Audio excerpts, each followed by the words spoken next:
We would like to keep this very informal. We think that we could put some thought-provoking ideas out to the group this morning. We've been scheming this all the way since this morning, about 8 o'clock, so it's been a long-term plan. But in many ways, it does go back decades. And I must say, I found yesterday very, very interesting. And first of all, it's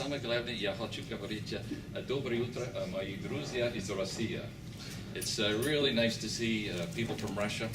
And if I had a glass of champagne, I'd like to toast people from Russia, from all the circumpolar, because often it's our governments that get between us, but we have a very much a common link in the north, so I'd just like to say good morning and welcome to everyone from afar.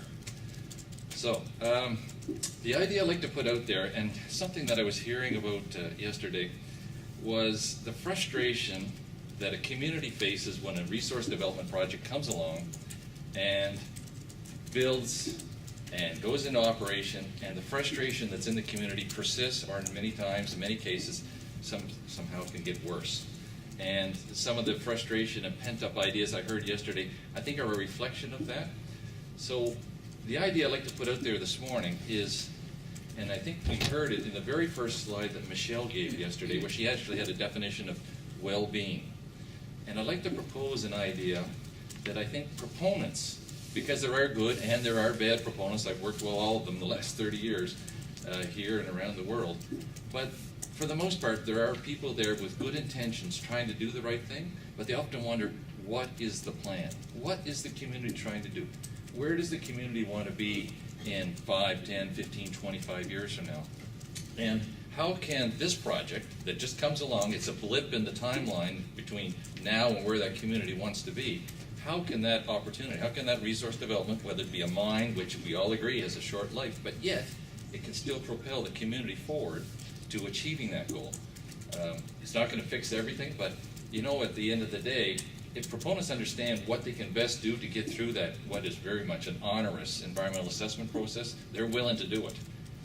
It's up to us, I think, to provide that kind of direction. So yesterday when we were talking about what are the research needs, I would challenge us all, if we can articulate where Happy Valley-Goose Bay wants to be, where Komi Republic Russia wants to be, Labrador, and so on. If we can put that forward and get that kind of thinking right up front. I mean, typically, a proponent comes along with an idea, whether it be Voices Bay is an excellent example in that, and will I take your thunder if I go on with this, or do you want? No. I just feel I'm on a little bit of a roll, but there's an interesting thing happened with the three of us and Keith and many others in this room with the Voices Bay project. It was extremely exciting. We had land claims that were stalled. Chess was on that side of it. Weren't going anywhere. We were sitting here in this community with a very, very old, antiquated hospital and wondering what was going to happen in that regard. There was all a matter of need for economic development. People were leaving. The population was struggling. This project comes along. We went through a lot of frustration, but there was a couple of key things happen, and one in particular I'd like to highlight that is a result of the environmental assessment process. The company came in and said, you know what, we've got two wonderful deposits we know about. One is this ovoid. It was near the surface. It was extremely attractive. And you know what they said? In 7 years, we could develop that, and we could put a lot of jobs out there. 7 years. And then maybe if the times are right and so on, we'll go into the eastern deeps, which is a longer-term plan. But everything was focused on that 7-year ovoid.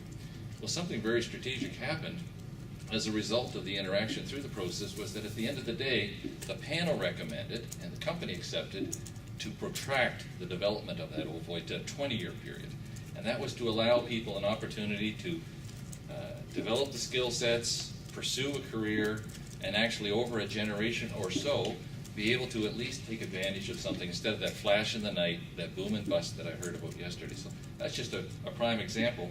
And what I'm thinking about is, can we find a situation where before the entrenchment of a proponent, you know, they're coming along, they say, you know what, if I can do this at 200,000 tons per year, I know I can make this much money, I can get in and out in 12 years and so on. You know, after a while they get quite entrenched. But I'm wondering if we as society can get in front of that and say, okay, before you get into that EA process, you know what, we've got some issues here and we're trying to get to this point. We think there are ways that you can help us. What do you think? So I'll just put that little thought out there.